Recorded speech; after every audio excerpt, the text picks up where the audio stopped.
જગન્નાથ ભગવાનની જય।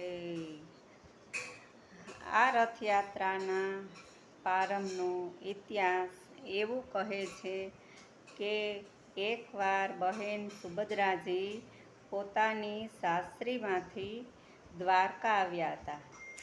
તેમણે બંને ભાઈઓને વાત કરી કે નગરના દર્શનની ઈચ્છા છે, તેથી તેમને એક રથમાં બેસાડ્યા અને બંને ભાઈઓ જગન્નાથજી અને બળદેવજી અલગ અલગ રથમાં બેઠા। સુભદ્રાજીનો રથ વચ્ચે રાખવામાં આવ્યો હતો। દ્વારકાધીશમાં આવી રીતે રથયાત્રા કાઢવામાં આવી હતી। તેની સ્મૃતિ રૂપે રથયાત્રા કાઢવામાં આવી છે। ઈસ 1879માં સરસપુરમાં પહેલીવાર ભગવાનનું મોસાળમાં સ્વાગત કરવામાં આવ્યું હતું।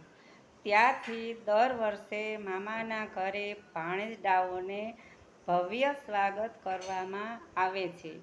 આવી ભવ્ય અને દિવ્ય રથયાત્રામાં ભગવાનના દર્શન કરવાથી મનુષ્યના અસંખ્ય જન્મના પાપ નાશ પામી જાય છે। તેથી આવી રથયાત્રા અચૂક દર્શનનો લાભ લઈને કૃતાર્થ બનવું જોઈએ। ભગવાનની નીકળેલી રથયાત્રામાંથી આપણી જીવનયાત્રા કેવી રીતે કરવી જોઈએ તે પણ શીખવવાનું મળે છે। શ્રી સ્વામિનારાયણ ભગવાનને સાથે રાખીને આપણે આપણી જીવનયાત્રા કરીશું તો આપણું જીવન સુખમય બની જશે। આપણે જીવનભર ભગવાનને સાથે અને માથે રાખીને યાત્રા કરવી જોઈએ।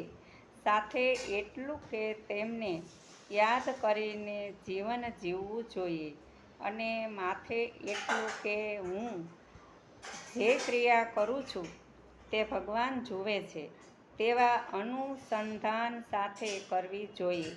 ભગવાન જુએ છે તેવી ભાવના દ્રઢ થશે તો આપણાથી કોઈ ખોટું કાર્ય નહીં થાય, ભગવાનની આજ્ઞા લોપાશે નહીં અને આપણું જીવન સત્ય અને ધર્મને અનુસરણ કરનારું બની રહેશે।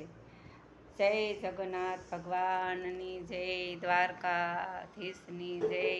તમને મારી ચેનલમાં ભગવાન જગન્નાથનો આ રથયાત્રાનો વિડીયો જો સારો લાગ્યો હોય તો લાઈક કરજો, શેર કરજો ને સબસ્ક્રાઈબ કરજો। જય જગન્નાથ ભગવાન।